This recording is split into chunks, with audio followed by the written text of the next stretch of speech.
On commence par la politique avec vous, Mickaël Darmon.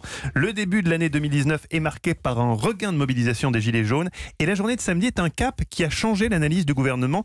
De quelle manière, Mickaël ? C'est désormais un fait acquis et un préalable à toute réflexion au sommet de l'État.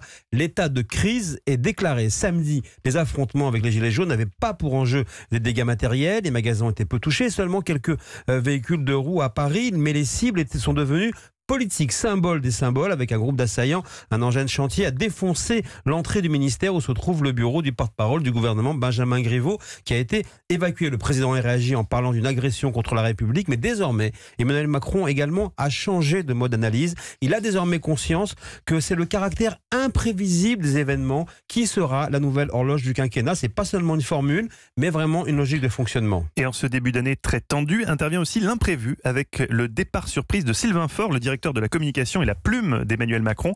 Le prélude, comme Europe 1 l'a révélé la semaine dernière, à un vaste renouvellement de son équipe.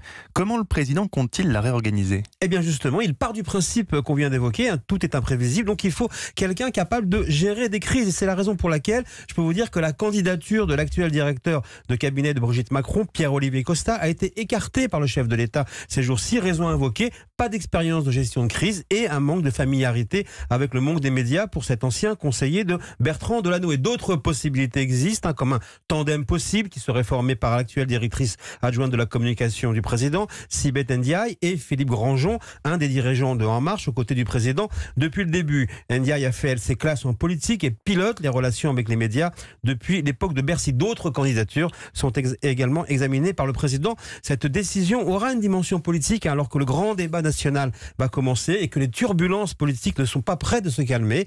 À l'Élysée, on est vraiment à présent convaincu, si gouverner c'est prévoir, alors c'est prévoir l'imprévisible.